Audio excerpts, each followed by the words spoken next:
China ఆర్థిక వ్యవస్థకు అత్యంత కీలకమైన పంది మాంసం మార్కెట్ ప్రస్తుతం తీవ్ర సంక్షోభంలో కూరుకుపోయింది. ఒకప్పుడు ఆకాశాన్ని తాకిన పోర్క్ ధరలు ఇప్పుడు ఏకంగా 16 ఏళ్ల కనిష్టానికి పడిపోయాయి. చైనాలో ద్రవ్యోల్బణాన్ని అంచనా వేయడానికి ఈ మాంసం ధరలనే ప్రామాణికంగా తీసుకుంటారు. అలాంటి మార్కెట్ కుప్పకూలడం చైనా ఆర్థిక మందగమనానికి, తగ్గుతున్న ప్రజల కొనుగోలు శక్తికి అద్దం పడుతోంది. వేలాది మంది చిన్న తరహా రైతులు దివాళా తీసే స్థితికి చేరుకున్నారు.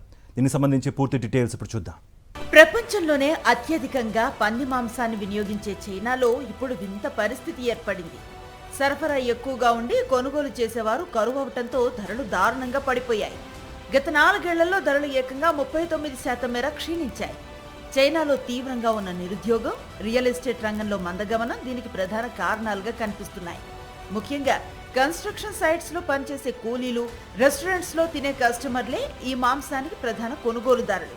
అయితే నిర్మాణ రంగాలు కుంటుపడటం, హోటళ్లకు వెళ్లే వారి సంఖ్య తగ్గటంతో డిమాండ్ పూర్తిగా పడిపోయింది.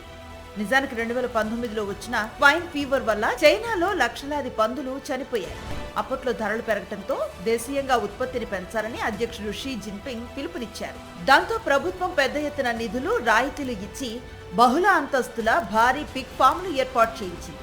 అయితే ఇప్పుడు ఆ ఉత్పత్తి కాస్త అతి ఉత్పత్తిగా మారి మార్కెట్ను ముంచేసింది. ప్రభుత్వం నుంచి భారీగా సబ్సిడీ రుణాలు పొందిన వెన్స్ ఫుడ్ సేఫ్టీ, దబేనాంగ్ వంటి చైనా అగ్రశ్రేణి కార్పొరేట్ కంపెనీల లాభాలు కూడా ఈ ఏడాది 40% వరకు పడిపోయాయంటే పరిస్థితి ఎంత ఘోరంగా ఉందో అర్థం చేసుకోవచ్చు. మరోవైపు దేశంలో నష్టాలను నివారించడానికి చైనా ప్రభుత్వం తన జాతీయ వ్యూహాత్మక నిల్వల కోసం అత్యవసరంగా మాంసాన్ని కొనుగోలు చేస్తోంది. ధరలు మరింత పడిపోకుండా ఉండటానికి పెంపకందారులు తమ పందుల సంఖ్యను తగ్గించుకోవాలని, బరువు నిబంధనలు పాటించాలని అధికారులు ఆంక్షలు విధిస్తున్నారు.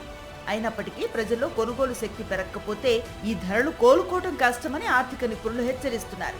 చైనా ఆర్థిక వ్యవస్థను వేధిస్తున్న ఈ సరికొత్త పోర్క్ సంక్షోభం రాబోయే రోజుల్లో ఎలాంటి పరిణామాలకు దారితీస్తుందో చూడాలి.